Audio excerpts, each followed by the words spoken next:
let's jump in. Happy Friday and good morning. Hopefully it's morning. If it's a different time zone, good afternoon, good evening. My name's Marlon Hardy. I'll be the host for today's session. Welcome to the Customer Experience Community Webinar for North America.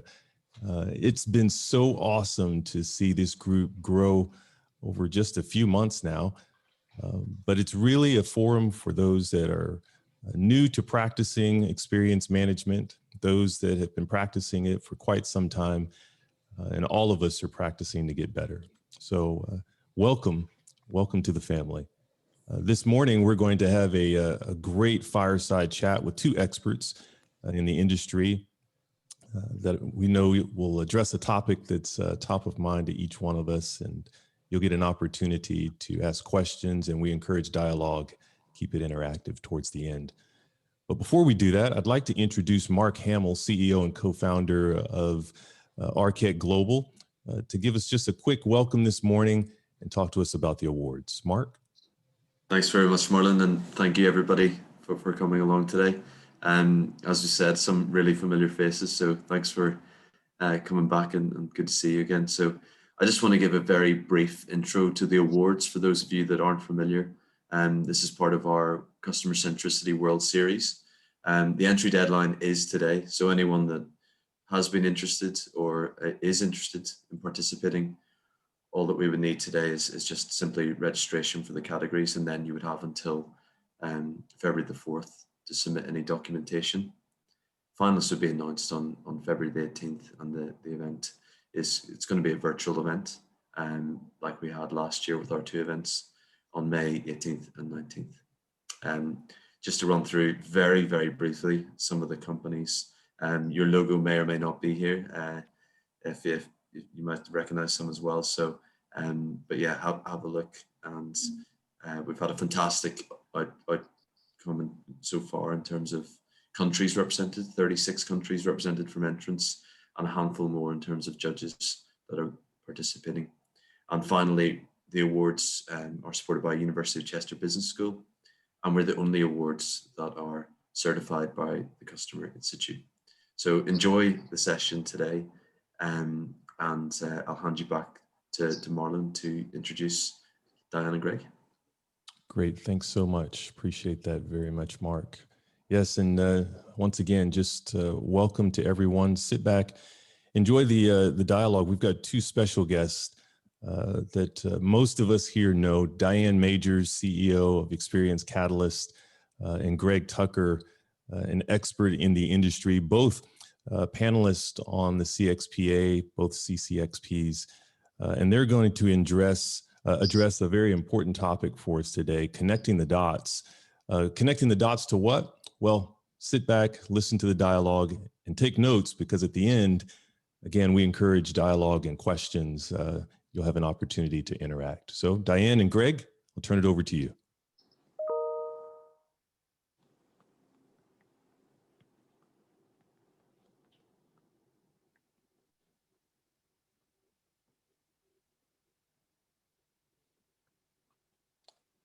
Well, we'll give them just a second. I think, Diane, you're still on mute.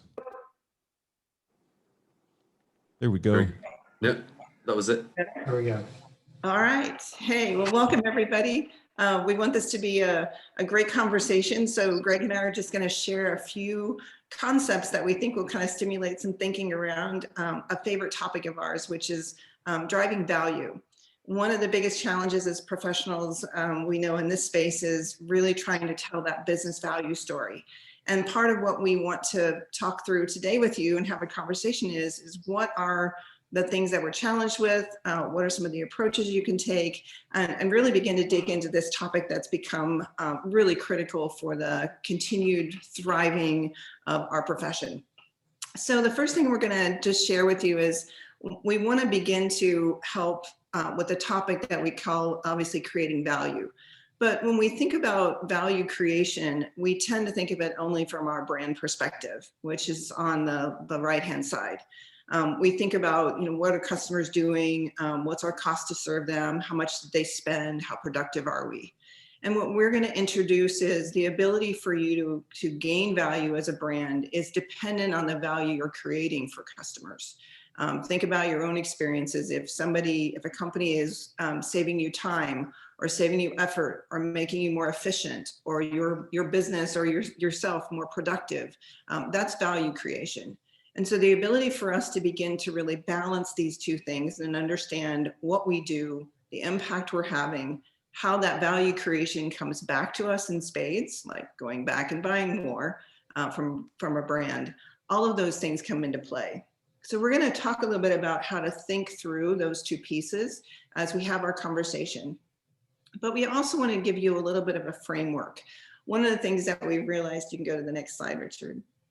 One of the things we've realized as we've been having really deep conversations and doing a lot of education and webinars and workshops around this topic is people kind of see it as this big bucket of value or financial ROI, whatever term you want to use. And what we've really begun to understand and describe is more of a process of how you understand value and how it gets created. So the first step, we'll walk through these each in general, and then we'll give you another concept, and then we'll get into our discussion.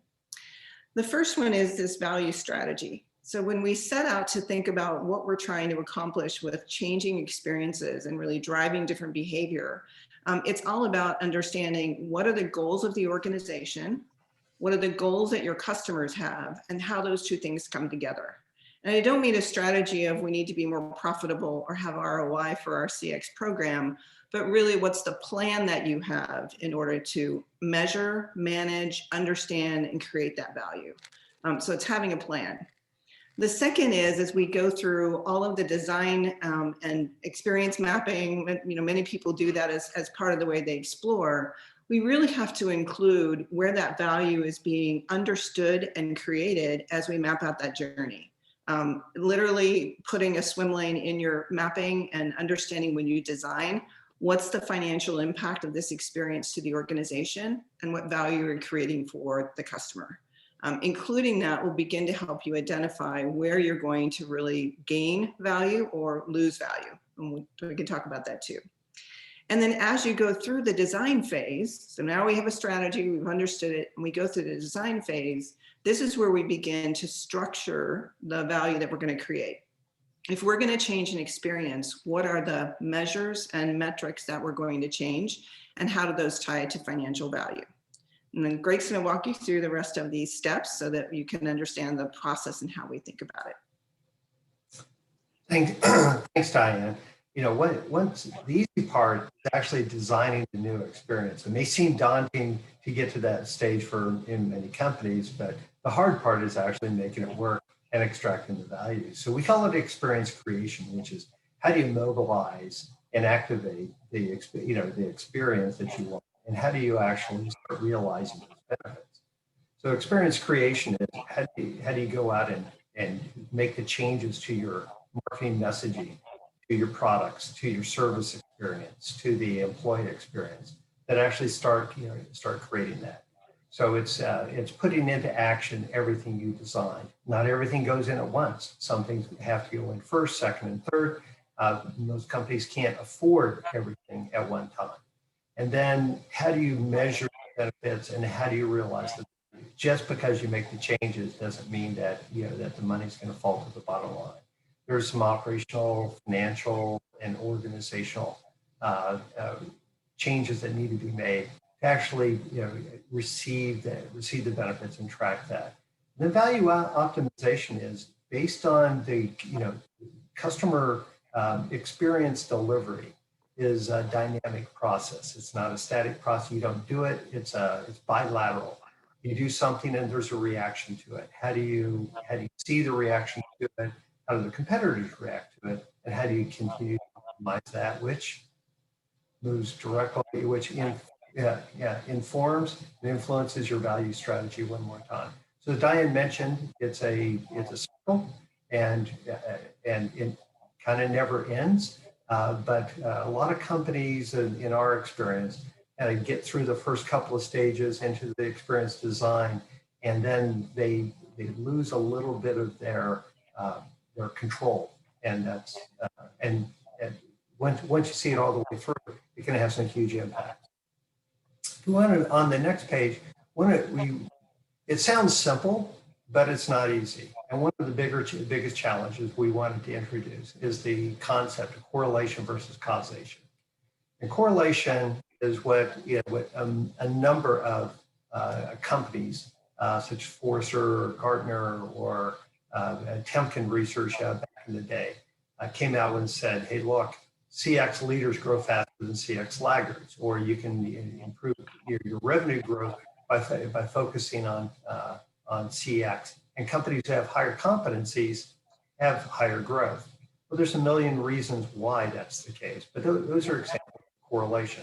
Not bad, but what we found is it's not what you need to win over the C-suite, which is what you're really after.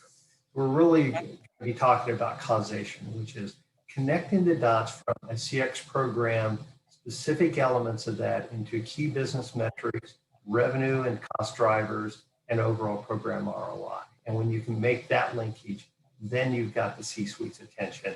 Everyone can kind of see that connection and support it. And you can communicate.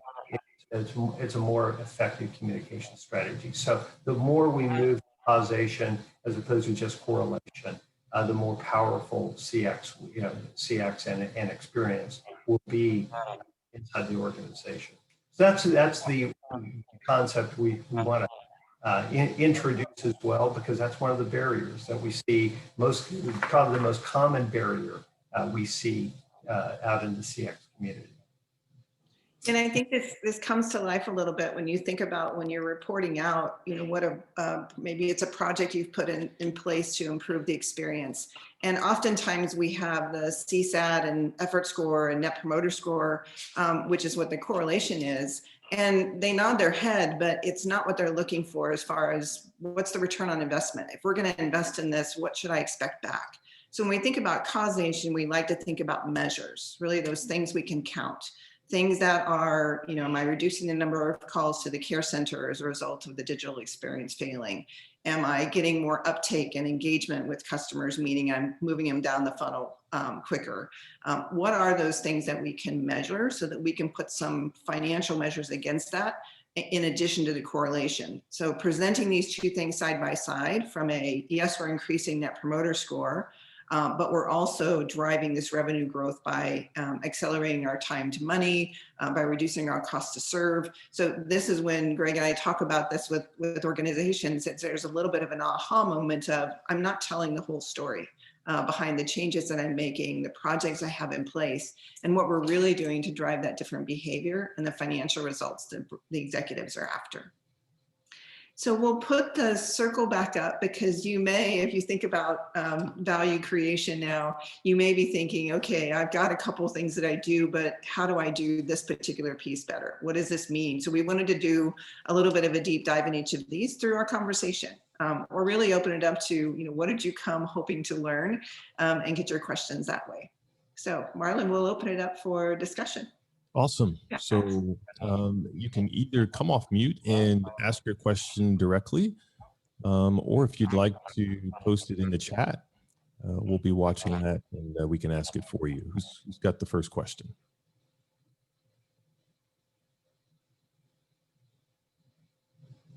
I'll start. So is Michelle Brigman part of Medallia? So really love the point you just made around causation.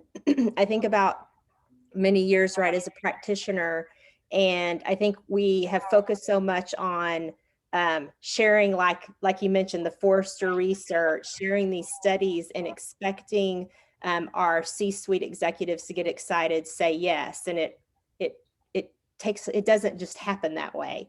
So what would be your recommendations in terms of how a practitioner can begin to change the script in how they're beginning to influence their own organization? Like, what would be the first few things you would say, if you used to do this, now it should sound like this? Well, I think, and Greg, when we do our workshops, one of the things, Michelle, that we do is we talk a little bit about storytelling.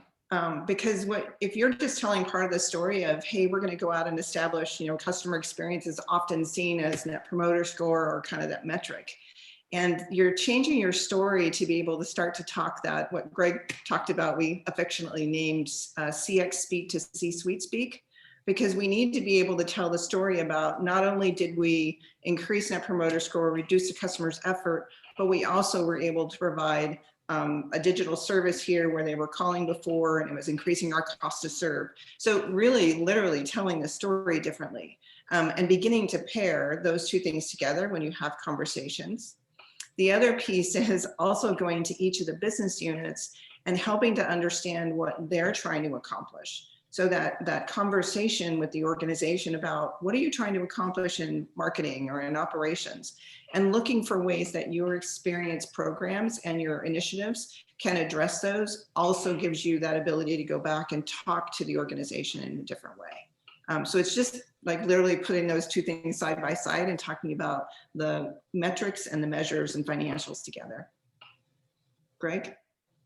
Yeah, so Diane captured it, which is we have to move from a CX speak, which is net promoter score, CSAT, customer lifetime value, all of those things. Those are all important, no question. But it doesn't translate to the rest of the organization. It's a relatively new field. It's been around for 20 years, but financial accounting's been around for 100 years. So we've got to make that transition. The way we talk about it is, you're not a CX leader. You're a business. You're delivering business results through CX. Okay, you're not delivering CX results. You've got to make that shift. So that's a mindset shift. But the language shift is, just as Diane said, it's like, hey, we changed this experience. We measured it.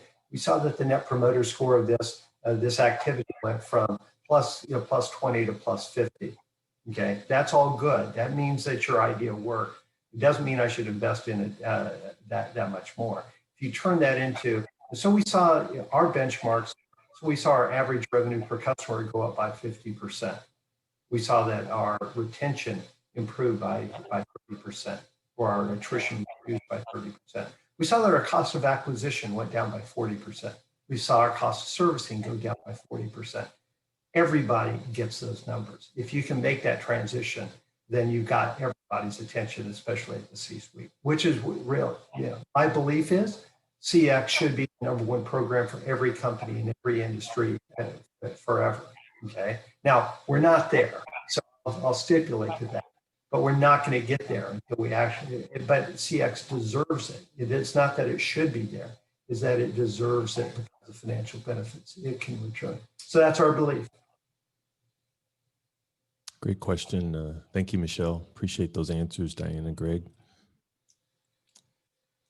Let me ask, while we're the audience is still filling in some more comments and questions, Diane and Greg, as you look at this circle here of creating value creation in your practices, where do you start with an organization? Is there somewhere that is the right place to start?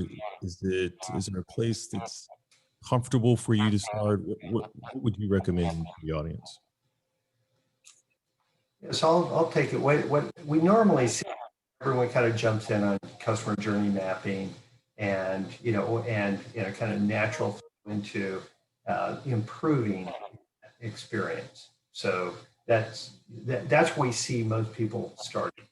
Part of this is you could kind of start anywhere on the left-hand side down into to the experience creation. Okay, it's kind of hard to start on the upper left-hand side, but you could start it anywhere. The dilemma of the opportunity to start the value strategy is you set expectations and you start the right vernacular and conversations at the very beginning. But for many people, the clock is ticking on them to actually show some results. And so the elapsed time from starting the value strategy all the time to start delivering value may be longer than you have. And and if that's the case, then you could start small and you can find something that's fixing. Okay, fix it, deploy it, measure it, and then say, now based on that, now let's go back to the value strategy. How do we do 100 different areas like this? So it's kind of dependent on the situation of the company and the person kind of leading the change. Yeah, I think that's exactly when kind of depending on what it is. So anytime I've gone into an organization, whether it's working there or helping and advising, one of the first things that we do is look for this. It's a value map. So imagine you're doing almost an experience map, but you're looking for across all of the things the company does, what are the measures and metrics they use today? What might be missing? What are some of the things you need to fill in? And then on that same mirror side for the customer, mapping out what the customer is trying to accomplish and the value that you could create for them, like getting them to the right specialist or helping them to increase their productivity. So by mapping those two things, we understand here's what the organization is trying to accomplish, here's what the customer is accomplishing. Then you can start to set goals and targets. Everybody, if you're talking to everybody in the organization, they have goals and targets. And what this activity does is it allows you to begin to see that there's additive business value by creating more information, more upstream, I guess I would say. So imagine if you were to avoid more calls to the care center. That happens in a particular part of the journey, and we would understand what's happening there and what the measures are so that we can start to avoid. So it lets you start to tie together and create these additive business value measures that you wouldn't get normally from looking at one project or just one business unit, because that's where the experience mapping and value discovery come into play. Is now you understand what levers you're pulling from a financial perspective when you do that. So that's kind of where I start. If it was, where would I start if you're kind of doing the same projects and you're not realizing the benefits and you don't have any measures in place to do that other than your metrics of CX? That's a great place to start. Gives you the lay of the land. That's awesome. Marlon, I've got a question if now's a good time. Yeah. Hey, Mike. Good morning. Mike. Hey, good morning. Hi, Diane. Hi, Greg. Morning, Hey, Mike. everybody. I love the model and was hoping maybe for some practical advice or examples. I've got a company I'm working with that has chartered a number of teams to go out and do some experience creation, product design in some new spaces. And the leaders that have sponsored these teams kind of have in my mind, maybe set the teams up for a bit of failure because they're asking them to do specific things to meet bottom line goals. And they really don't even know yet if there's a there there. Is there a problem that needs to be solved? Have they got the right product? They're kind of forcing and saying, hey, we have this cool technology. We have these cool capabilities. Go make a business or a product out of that. And just wondered if you've seen examples of how to shift that mindset for the leaders to not be so prescriptive and realize that at that stage of value creation, it's still an exploratory journey. And you may not have immediate ROI or even know if there will be ROI yet, but would love any thoughts you guys have on that or any guidance. I'll jump in on this one. So, Mike, what you're kind of explaining is something we dealt with a large technology company who's got a pretty popular search engine that I'm pretty sure that it's you've all used, but they had really unique AI and AR technology, and they said, hey, look, we want to create a business out of it. But they didn't really know how to monetize it, how to deploy it. It's they were several steps away, but it was just a concept. What we did with them was we started with the kind of side, which is, okay, this is a great technology. Where does it impact the experience from the beginning to the end? Okay, and so we actually showed where that would impact it, and then kind of pivoted from the ideation into journey discovery, into journey design, and then into the benefits realization. So we kind of pivoted there and just kind of jumped, said, hey, here's where we can start that conversation. And it was actually easy to monetize, and along the way. And then it was a prioritization of where do they do it first, where do they do it, where do they deploy it second, but geographically and different product categories.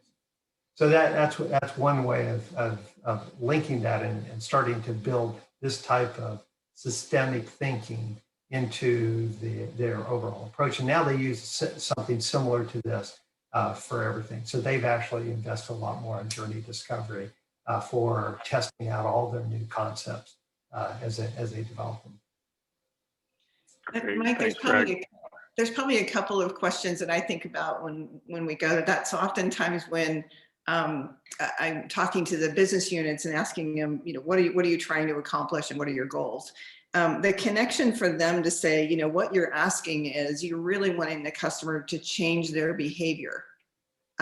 Because we think about it, we change our behavior based on experiences we have. So if we're going to try to change that customer's behavior with our brand, then we need to figure out what they need us to do for them, what's going to drive them to change that behavior and create an experience that's going to do that. So when we start asking those types of questions internally, it helps people to say, oh yeah, I don't really know what I want them to do. I just know I need more revenue. Well, that's just not going to happen by, making a wish or, training your sales team. You've got to figure out what's driving that customer. And then the same thing for them, asking the customers those needs, then create the way that we can change behavior. I need you to create a friendlier way for me to get in and see my account status across all these different locations, I guess. That makes me more efficient and effective. And so by building that, we would be changing their behavior to engage more with us, increase our productivity, reduce our cost to serve. So it's starting to create that question and the identification of needs to desired behavior for the organization. I sound like a psychologist, don't I? But that's really what it kind of takes, is making sure you're managing those two expectations and discovering from both sides the needs and behaviors, and they come into play. One way I've done it in an organization where we had the same issue. People were just throwing products out there. Go build this and let's see what it does. Doesn't work. That's great. Thanks, Diane. Yeah, and I think a lot of times those are assumptions that senior leaders are making about customer behavior that maybe they don't have evidence yet that if we do this, the consumer will do that.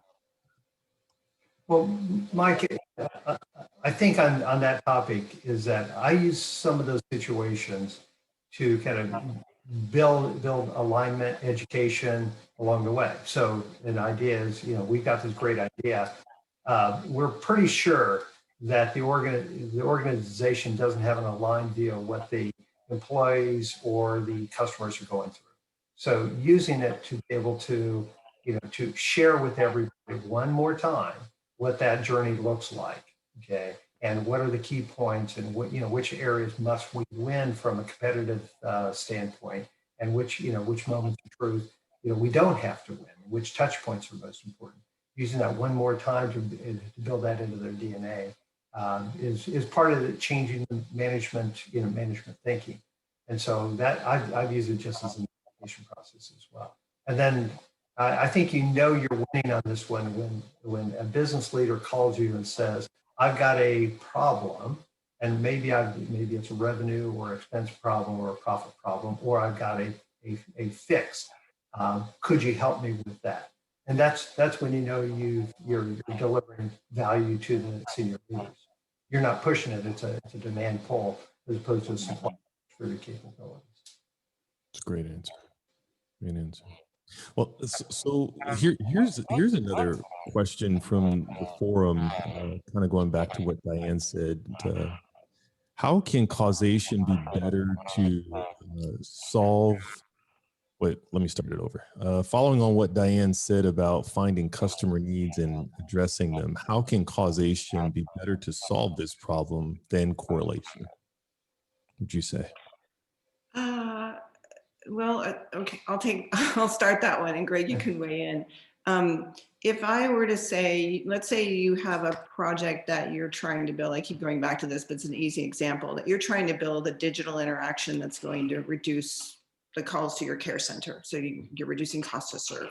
So if you put that program in place and you build something that's digital, when we say correlation, it means if I'm going to say, hey, if I do this, I'm expecting Net Promoter Score to go up by 2 points. So you're correlating the fact that Net Promoter is going up and the cost or revenue that you might get as a result of that. versus me saying, I'm going to go put this digital interaction in place, and I'm going to reduce costs to the care center, increase the ability for that care center to now make proactive calls to sell, increase their productivity, reduce the cost to serve for the customer. I'm talking about causing something to happen that's going to drive the business impact. So it's when we think about that causation is, you know, you make a change and what's the change in that behavior and how does that impact the organization, versus waiting for when you launch something digital and you're looking for effort or net promoter score. Those are outcomes of a lot of things that happen. So you have to correlate that to something else, because there's no direct, hey, we did this and we saw an increase in net promoter score.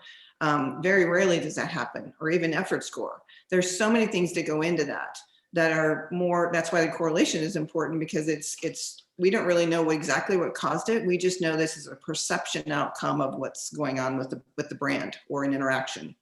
So that's our ability to go back and say, we can be much more specific and immediate with measures that show the causation of we did X and here's what we got for it. So that's an easy way to take an example like that and tell the story, helps people to understand the difference between the two. I hope that helps. I think that came from Rita. Is that right? Yeah. Does that help? Rita? Yes, that helped. Thank you so much.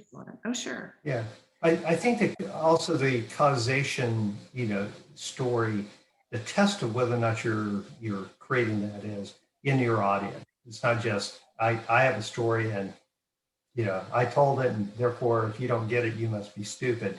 Is there really what's a linearity in their minds that they actually need to see that you need to listen to and make sure those dots are connected. And frankly, it's different for everyone. And so that's why Diane said earlier, we spend a fair bit of time on storytelling. We spend almost our entire time on storytelling because you've got so many, CFOs process this totally different than CHROs, than head of VPs of engineering or operations. The call center, care center is actually going to be thinking about this in different things. So learning how to tailor that conversation to each person in the audience is that's a test. And it's not, here's the thing, it's simple but not easy. But the more you're able to do it, the more you're able to actually, I call it the politician's dream, something for everyone in a language they can understand. And then they all start shaking their heads because they heard their story, not your story. And that's when you've got it. That's a great point. That's a great point. There's a little bit of a direct path too, because the CEO is really what we're talking about, right? We need that executive level and all the operational folks to do that. And one of those tricks that you talked about, Marla, when you asked the question was, where do you start? I learned the hard way that I needed to get to the CFO and have them help me with understanding how the company thought about measures and metrics, what was really driving some of the returns on investment, what the organization was looking to do, because that person kind of knows all of those measures and they understand how all the pieces come together. And guess who the CEO listens to the most? The CFO. So if you can help them make this connection and have them help you build out these business cases around the measures that you're creating and the correlation, that's a win. That's always, in addition to the mapping I talked about, that's another step that we take is you got to get in and figure out where are those pieces and parts that make up that algebraic equation of value and measures and metrics that are going to come together to make your business case really strong. Awesome. Now let me go back to, thanks for that comment, Greg and Diane. So if I go back to the slide around correlation and causation, there's a great question in the forum. Causation, you had a bullet there around improving CX competencies. One of the questions that was there, I think it's great for the audience. Many companies don't have customer journey competency and aren't able to hire people to do it for them. How would you suggest they begin to introduce these approaches? I'll start. I answered that in the chat if you want to go back and look at the chat. But what I've done when they're not able to hire, they don't have it, or they don't, is I just have them go find the Six Sigma folks in the organization. Because if you think about what Six Sigma does, they map all of the processes, needs, all the things that are important to the organization, and your customer kind of shows up at the top where, oh, this goes to customer and comes back, right? They're often a really thin line at the top. And if you can educate them about, hey, we want to really do that whole thing for what we understand the customer to be, and map out in Six Sigma way what they're doing, it begins to highlight it's really no different. It's what's the customer trying to do, what's their life like, and how does the brand fit into it, to their life, versus the other way around. We always think about, here's the brand and here's how the customer interacts with us. Why don't we flip that? And so the Six Sigma folks already have the skill sets to do that. They're kind of a natural, and they actually really enjoy it because they're adding on to their capability of what value they can create for the organization. So that's a tip that I would give anybody who's kind of starting but doesn't know where to start or how much detail they need to go into to really understand the customer journey. Right? So Diane just described my path to customer experience. So I was a process master and Six Sigma black belt and master black belt who used to teach it. And I thought, why can't we do this on the customer side, what we're doing on the internal side? And it took a while because then you kind of have to step out of your zone, cross-functional workshops with a bunch of, process geeks. It's you got to talk to customers, for God's sakes. And so it was different. But once we that over, I thought, this is 10 times more powerful, 1,000 times more fun. So to me, but there's a discipline about that, okay, which is there are paths, you organize it. And that's a part, I think, if we're as a CX community, if we're serious about making this a lasting thing and not just this decade's idea, then we just have to be serious about that. And I think a lot of the training in CXPA has supported that, and these webinars are a great example of how to start building common thinking on it. But the process piece is necessary for it. So, and you can find who can morph their skill set and get more people on board if you can't afford them. And so we see that all the time, which is somebody who's just got a unique passion for it. Part of it is also customer storytelling. So that's the other part. If it's not about journey mapping and something rigorous, is having somebody tell the customer story.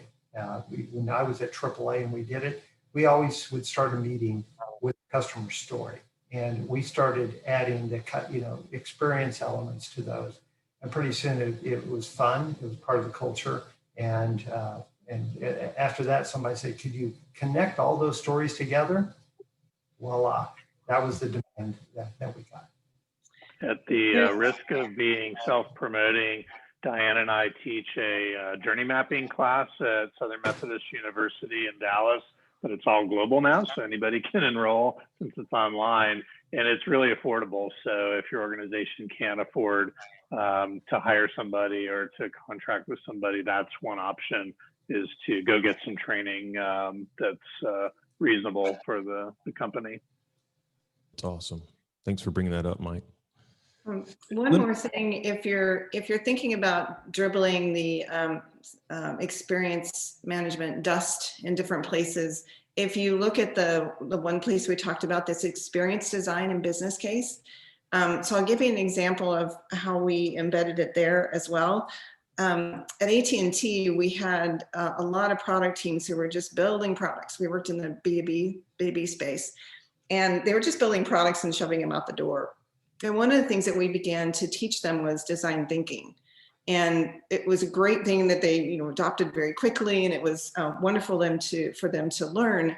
But we also began to teach them a little bit about, well, if we're trying to launch this product, what's that value that we're trying to create? How can we make sure that this adoption for this new product is high? Because they obviously are building the product to meet some financial goals. And so by marrying design thinking and educating them about business value, it created a very strong way for us to put and kind of insert that in as we were designing how we were really going for the business value as well. And the same thing with design teams. I've often worked right beside digital design companies. And when I start to ask about, well, you're going to design this great thing, how are you going to measure it? How are you going to know that it's had an impact? And they look at me like I grew a third eye because they haven't thought about it. They're designed, they're kind of stuck in that whole, I'm going to design, but this benefits realization, or where's your baseline and how are you going to track this going forward? So teaching the designers what they're after and how to create value as they're designing and understanding those algebraic equations, I say, what are the things that go into it, is another great way to just begin to shift people's minds depending on what they're doing to that, because they're the ones who are creating it. And if they don't understand that concept of value, they're not after anything. They're after the design and meeting the customer's needs, but it's got to create value for them and the organization, back to our first conversation. Yeah. So Amy kind of has a question that goes along with that. She said, how are folks visualizing and operationalizing customer journeys throughout the org? Yeah, so I'll start on that one. So the typical way of visualizing it is creating a customer journey map. And I think there's a variety of different examples of those. You can find them all over. That's probably the most prototypical. It's a little bit static, which is you do it and people say, well, we did it and we don't quite know what to do with it. But from a storytelling standpoint, it's the one pager. You don't have to walk through 50 pages of stuff. You can just tell the story, and everyone can, on a cross-functional basis, everyone can kind of figure out where they're impacting the customer along the way. So I find it to be a great, effective one pager. My beef with the current level of that is it typically is descriptive but not prescriptive, and it doesn't, and without numbers in it, it doesn't work to all the different learning styles or the C-suite. So some of them can be a little convoluted, and it doesn't actually help prioritize things. So we introduce quantification into hours about where value is created or leaked, right? Where the priorities are. So it's a difference between saying there are 3 ways people find out about you at the awareness stage of the customer journey: word of mouth, advertising, and product promotion. Or it's different when you say 45% of all new customers come to you through word of mouth, and only 13% through advertising. So that dimensionality is important to actually help people start prioritizing things. So those are things we've seen kind of that move to a more interactive, which is, here's the interactive journey map, and at every stage, at every moment of truth, every pain point, there's a comment from a customer, a video of a customer who's illustrating that, and those change all the time based on VOC input. And that keeps it alive. So it's a little bit more of a living, breathing thing over the course of time. And that kind of keeps it fresh and new. So we've seen those methods. Diane, what do you see? Yeah, I think it's the marrying of that. I would challenge you to go on and look up journey maps on Google and just look at the images there. I'd say there's maybe 1% that actually contain anything around the measures of financial impact of that experience. Like you've got how they're feeling and all the things that you have to do, but by not identifying what are the financial impacts of that experience they're having, we're leaking revenue, we're not as productive as we could be, customers are bailing here, and that's costing us X in revenue. That's the story that you talked about earlier. How do I get people to pay attention to it? Well, back to our conversation earlier, you've got to start talking their language. It's great to see a journey map. It's great to see the Net Promoter Score, but what's the measure and the impact of what they're doing? So I'm right alongside Greg in saying that has to be a part of your story. It's a natural place to put it because you're telling the story of what's happening with the customer, but you're not showing the impact to the business. Great feedback. So now let's take this model. Jill and I, our minds were kind of going the same place. Flip this model. We've been talking about the customer experience. How does this fit in? Does it apply to the employee experience? Greg will cover the employee piece by itself, and then I'll share an approach to how the employee fits in the whole ecosystem. Greg. So Diane and I have been working on this for about 6 years, and we've run a number of workshops on it. And what we learned through the process was that the employee experience is exactly like the customer experience. We use the same tools, techniques, storytelling, everything about it can be the same. The fact is that it was really important. Just roll back the clock 12 months, and the economy was smoking hot. No one could retain employees, and everyone was, it was crazy. The idea of actually having an on-brand employee experience that matches up to your on-brand customer experience was paramount. Not just, and the target audience for this is not the HR organizations. It's the operational leaders who actually depend on those. So in technology, it's engineering leaders. In financial services, it's business and operations leaders. So those folks are saying, what do I need to do this? Because you find more productive employees. If you're delivering that, your retention is higher, your recruiting is easier. Okay, so when we talk about cost of acquisition, yep, it's better. Cost of retention, higher. Okay, productivity, higher. So you look at all those and kind of cost of maintenance of your employees, lower when everyone's linked to it. So you do need employee journey mapping, okay, which is what's their path for their career, for their job performance, and their linkage to the delivering customer value. If you do that in every one of our value maps, we have a line item for the employee. What's the impact on the employee? And I tell you, it's not gratuitous. Okay, it has hard numbers on it, and it really helps part of the payback. Kind of completes the meal. It's not just the big steak on the plate. It's some of the other things on there that make it a full meal. Diane? Yeah, to that point, always including what we call ecosystem mapping. So it's not just about the customer's experience, it's also about the employees and the effort and the time they take, the skill sets they have. Do they have the right tools to do their work? Are they efficient and effective? Many of you can probably name in double digits the number of systems that a care center rep, for example, uses when they're serving a customer. Right? That was very common. That we're starting to collapse that now, but one of the examples I give is, and we have this story when we do our workshop, is if you imagine at a company I worked with, they were wanting to improve their RFPs, their win-loss ratio is going down. And so as we mapped the customer experience, but we also mapped the employee experience, everybody who was involved in the RFPs, who was impacted by them, operations, pricing, contracting, legal. As we mapped those employee experiences, we were beginning to identify where there were productivity issues, or there inefficiencies, or there was ability to digitize. So by mapping both of them together, we were able to get that additive business case behind, not only did we improve win-loss ratio, but we also made the organization more productive because we had a system that it wasn't 15 people working on this RFP. We created a knowledge management system. We reduced the cost of finding information. All of those things that we were able to take both from the customer measures and impact, and the employee and business impact, and create that business case. When it came to telling the story and going and asking for money, we were able to say, if we do this, it's going to get you these things. And they were across the board, up and down, top to bottom, from IT to employee to productivity internally, but also the customer benefit.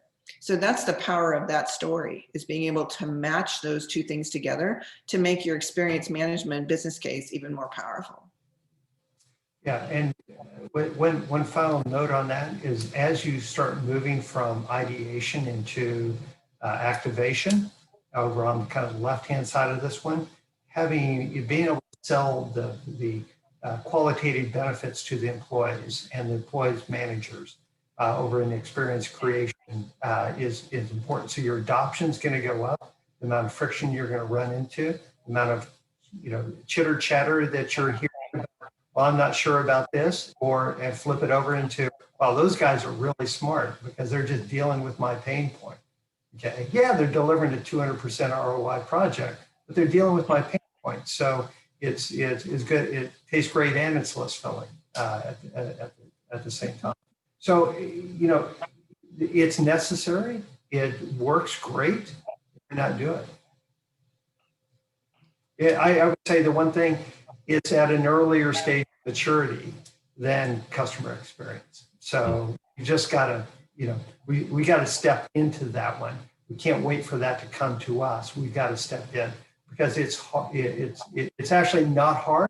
It takes a little bit of creativity is what we've learned through it, which is, frankly, it's a lot of fun too. You get a lot of good vibes and juice and kudos for it too. Employees are customers too, right?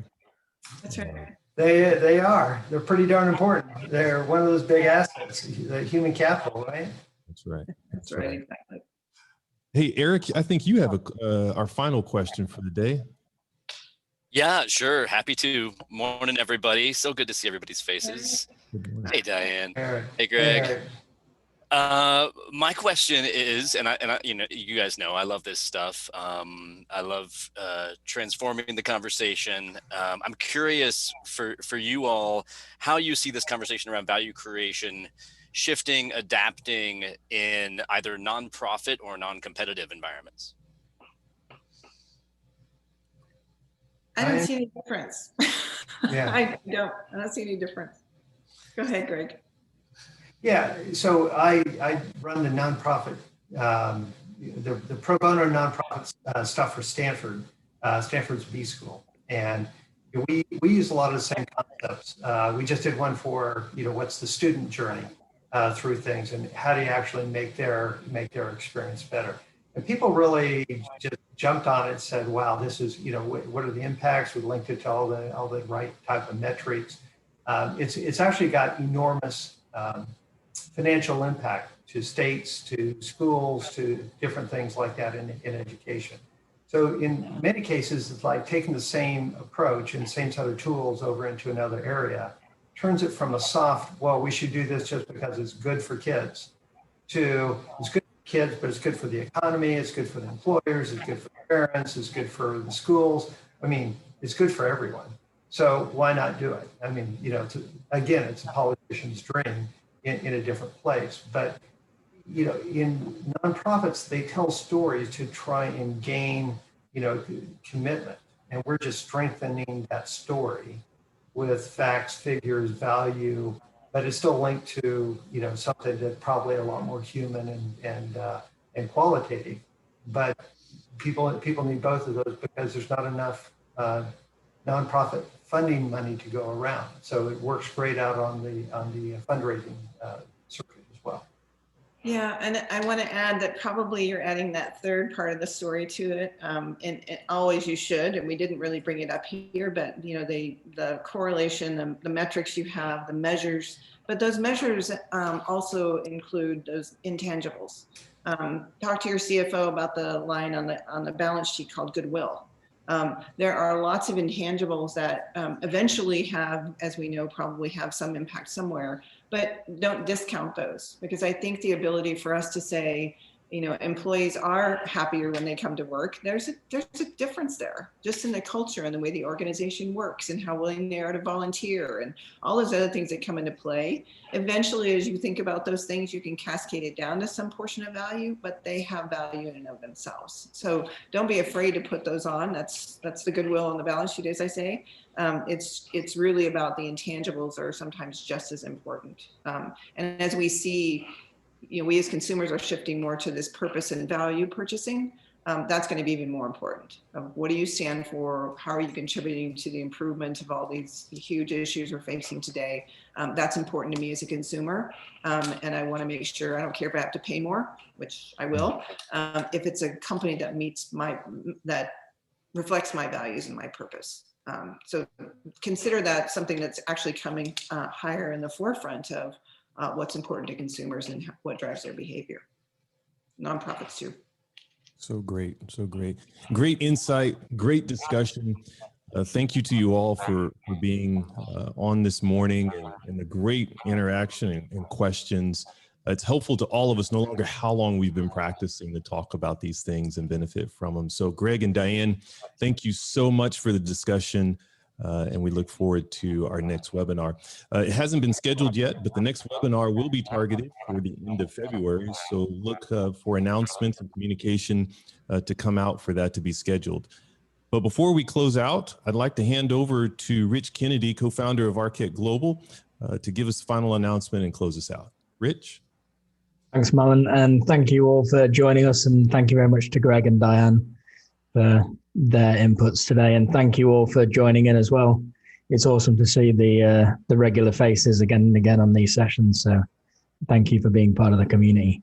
I won't keep you any longer. I just want to point out that Diane is going to be on a session next week along with Michelle as well, and Annette Franz with our partners Market Culture. So if you've enjoyed this webinar, you fancy having a conversation around customer culture, then please join up for that session as well. We'll send you an email with the link to the recording of this session and the link to register for this as well after this webinar. So thank you all. Hope you all have a wonderful weekend. Take care of yourselves, and we'll see you again shortly. Thanks, everybody. Thank you very much, everybody. Thanks, everyone. Thank you. Thanks. A great long weekend. Take care.